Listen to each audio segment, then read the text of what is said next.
आसमान की बुलंदियों पर लहराती और हवाओं से मुकाबला करती रंग बिरंगी पतंगें महज बच्चों का खेल नहीं, बल्कि इंसानी तारीख की अजीम ऐजादात का पेश खैमा है। लेकिन क्या आप जानते हैं कि जिस पतंग को हम आज तफरीह का जरिया समझते हैं, वो कभी जंगों में जासूसी और हवाई जहाज की ईजाद का सबब बनी थी। पतंग की ईजाद कब हुई, इस बारे में यकीनन से कुछ कहना मुश्किल है। बहुत से माहिरीन का मानना है कि पतंगें सबसे पहले चीन में बनाई गईं। ताहम आसमान के नीले कैनवास पर रक्स करती पतंगों की तारीख सदियों पुरानी है।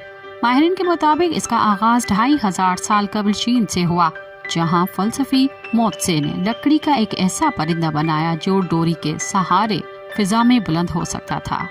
ये पतंगें फौजी मकासद के लिए भी इस्तेमाल होती थी। चीनी जर्नल हॉर्नबिन ने दुश्मन के किले तक सुरंग का फासला नापने के लिए पतंग का सहारा लिया। 13वीं सदी में मशहूर सियाह मार्को पोलो ने इंकशाफ किया कि मल्लाह समंदरी सफर की कामयाबी का अंदाजा लगाने के लिए इंसानों को पतंगों के जरिए फिजा में उड़ाया करते थे। 13वीं सदी तक पतंगबाजी चीन से ताजरों के जरिए कोरिया, भारत और मशरक़ वस्ता तक फैल गई। मलेशिया, इंडोनेशिया, जुनूबी बहरुल काहिल में पतंगें मछली पकड़ने के लिए भी इस्तेमाल की जाती थी, जिन्हें पत्तों और बांध से बनाया जाता था। वक्त गुजरता गया और ये परिंदा कागजी परिंदों के साथ आसमानों में उड़ने लगा।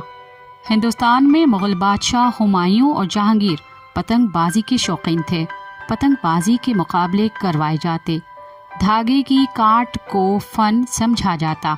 जापान में पतंगे बादशाहों और उमराव के लिए ताकत, खुशी, अच्छे शगुन की अलामत समझी जाती थी। 14वीं और 15वीं सदी में पतंगबाजी एशिया से होती हुई यूरोप में भी फैल गई, जहां Vasco da Gama, Giovanni de la Porta और विलियम शेक्सपियर ने इसका जिक्र किया। 16वीं और 17वीं सदी में मलाह जापान और मलेशिया से पतंगे यूरोप ले आए। इब्तिदा में उन्हें महज अजायबात समझा गया और यूरोपी सकाफत पर उनका कोई खास असर न हुआ। ताहम 18वीं सदी में पतंगबाजी एक साइंसी हथियार बन गई। 1752 में बेंजामिन फ्रैंकलिन ने बिजली की हकीकत जानने के लिए तूफानी मौसम में पतंग उड़ाई, जिसने जदीद तबीयत के नए दरवाजे खोल दिए। लेकिन पतंग की तारीख का सबसे अहम मोड़ वो था जब राइट ब्रादरान ने हवा के दबाव को समझने के लिए पतंगों के साथ तजुर्बात किए। उनकी विंग वॉर्पिंग टेक्नोलॉजी, जिसने दुनिया को पहला कामयाब हवाई जहाज दिया, दर हकीकत एक पतंग ही के डिजाइन पर मबनी थी। पहली और दूसरी जंग अजीम में भी पतंगे दुश्मन की निगरानी और सिग्नल भेजने के लिए हर अव्वल दस्ते का काम करती रही। आज पतंगबाजी एक जदीद खेल की शक्ल इख्तियार कर चुकी है।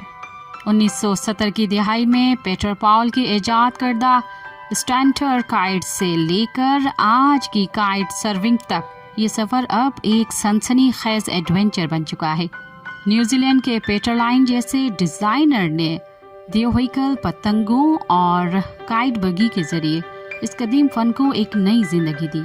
आज ये सिर्फ कागज़ का एक टुकड़ा नहीं, बल्कि एक ऐसा आला है जो इंसान को हवाओं पर हुक्मरानी का एहसास दिलाता है। पर सग़ीर में आज की पतंगबाजी मांझे वाली डोर और कागज़ की गड्डी पर मुश्तमिल है और बाहर के मौसम की जान है।